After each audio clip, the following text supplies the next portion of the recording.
En estos días, la Agencia Nacional de Vivienda publicó información acerca de la cantidad de proyectos de vivienda promovida. Los datos muestran que, pese a la situación de pandemia, el año pasado el número de proyectos ingresados aumentó. Y también dice que ese buen dinamismo se mantuvo en la primera parte de este año 2021. Con estos números sobre la mesa, nos pareció que era conveniente poner el foco hoy en el análisis económico en un repaso. ¿Qué es lo que se busca con este instrumento de la vivienda promovida? ¿Qué cambios ha tenido en los últimos años? ¿Cómo ha sido la evolución de estas construcciones en tiempos de COVID? Para eso vamos a charlar con el economista Luciano Magnifico de Exante.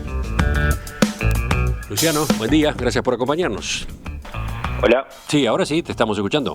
Perfecto. ¿Cómo están? ¿Todo bien? Todo bien, todo bien. Vale. Luciano, antes de entrar de lleno con los números, ¿qué te parece si nos detenemos unos instantes en cuáles son las motivaciones detrás de la existencia de este régimen de vivienda promovida?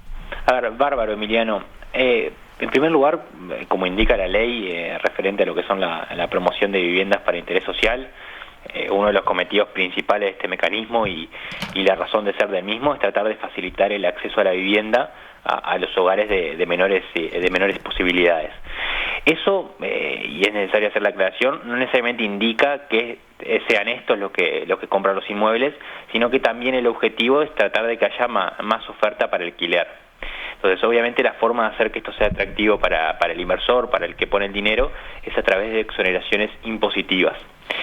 Concretamente, la ley otorga una serie de beneficios fiscales para lo que son este tipo de proyectos, que obviamente deben cumplir con lo que son algunos requisitos, ya no solo de localización, sino también en sus propias características, para obviamente poder promover la oferta de este tipo de viviendas a mejores precios para esos hogares. Además, en lo que es más reciente, la ampliación de beneficios también tuvo otro objetivo, que es incentivar la inversión privada en la actividad de la construcción en sí misma, obviamente como herramienta de impulso a la economía y para generar puestos de trabajo en estos últimos meses que fueron bastante complicados. Bueno, seguimos entonces. ¿Hay números concretos acerca de cómo suele ser la relación de los hogares uruguayos con su vivienda? Por ejemplo, ¿qué porción de los hogares es propietaria de su vivienda? ¿Qué porción alquila? Para entender cómo es la situación que hay hoy en esto del acceso a la vivienda en nuestro país, ¿no? Sí, ahí tenemos números. De hecho, el Instituto Nacional de Estadística, o INE por sus siglas, tiene sistematizada información sobre lo que es la distribución de los hogares según la tenencia de la vivienda. En ese marco, si tomamos la cifra de 2019, que son las últimas disponibles, de un total de 1.250.000 hogares en Uruguay, un 58% declaró ese año ser propietario de alguna forma, ya sea de solo la propiedad o del terreno de la propiedad, y un 20% eran inquilinos. Luego tenemos una categoría que es denominada como ocupantes con permiso, que engloba un 21% de los hogares para 2019. Una aclaración ahí, Emiliano, no quiere decir que sea algo ilegal esto. En esta categoría se incluyen, por ejemplo, quienes viven en una vivienda que es propiedad de un familiar.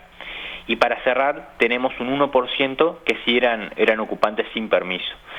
Como decía, esa es la distribución puntual para 2019, pero la verdad es que los porcentajes tuvieron muy pocos cambios en los últimos años. Bueno, ahora sí, vayamos a los números que yo comentaba, que yo daba en síntesis al comienzo. ¿Cómo ha sido la evolución de este tipo de construcciones, de la vivienda promovida en los últimos años? ¿Cuán dinámicos estuvieron los proyectos amparados bajo este régimen? Si hacemos un repaso de la evolución del mecanismo, este tuvo un crecimiento muy importante en sus primeros años y de hecho se llevó un máximo de cantidad de proyectos ingresados y promovidos en el año 2014, cuando hubo unos 112 proyectos de vivienda promovida, pero también es verdad que recientemente se perdió algo de impulso. De acuerdo con los que son operadores del sector, una de las principales limitantes está en que una serie de requisitos a este tipo de proyectos lo habían vuelto menos atractivo para ese inversor. En particular, muchos se referían al hecho de que de 2014 regían lo que son topes de precios para venta y arrendamiento de las viviendas promovidas bajo esta ley, que aplicaban sobre una proporción de las unidades de cada proyecto desarrollado. Posteriormente, en 2017, esa limitante fue flexibilizada parcialmente, se bajaron el porcentaje de viviendas topiadas a 10% para lo que eran proyectos de Montevideo y a 20% para los del interior, y finalmente, en abril del año pasado, los topes directamente se eliminaron. De hecho, el año pasado y obviamente en el inicio de la pandemia y lo que fue el impacto económico más grande, el gobierno introdujo modificaciones sobre lo que era la reglamentación de esta ley, levantando varias restricciones con un objetivo ahí claro de estímulo a la actividad económica, obviamente, como decía, en un contexto en que la cosa estaba complicada justamente por la crisis sanitaria. ¿Podemos repasar cuáles fueron los últimos cambios que se hicieron en la reglamentación para los proyectos de vivienda promovida? Sí, ahí con esos cambios de abril de 2020 no solo quedaron sin efecto lo que eran los topes máximos de precios que mencionaba recién, sino que también hubo otros relajamientos de condiciones. Dentro de esas principales modificaciones, por ejemplo, se permitió incluir monoambientes como parte del proyecto, que antes no estaba permitido, y se eliminó la restricción en la proporción de viviendas de un solo dormitorio, que antes estaba limitada a un 50% de las unidades. También, y otro cambio que fue importante, es que se autorizó destinar metros de lo que son las planta baja a locales comerciales u otras áreas de esparcimiento en lugar de lo que es propia vivienda, y así favorecer también la comercialización, entre otros de los cambios que se implementaron. Luciano, por lo que muestran estas cifras que publicó la Agencia Nacional de Vivienda, la reacción a esos cambios que venías mencionando recién fue positiva, fue bastante positiva, ¿no? Sí, la verdad que sí. En 2020, pese a lo que fue la situación de pandemia, aumentó el número de proyectos que ingresaron para pararse como vivienda promovida. De hecho, según lo que son las cifras de la Agencia Nacional de Vivienda, el año pasado ingresaron unos 118 proyectos, que marcó el número más alto desde el pico de 2014, y hasta el momento de esos 118 se habían promovido casi unos 80. Ahí hay que recordar que puede haber proyectos en estudio o que estén catalogados como inactivos. Además, en lo que es este año, y volviendo sobre lo que mencionabas al principio, también hubo un dinamismo muy importante. En estos 5 primeros meses, para los que hay datos, ya se promovieron casi 70 proyectos, que es casi el mismo número que teníamos promovido en todo 2019 o mismo en todo el año pasado.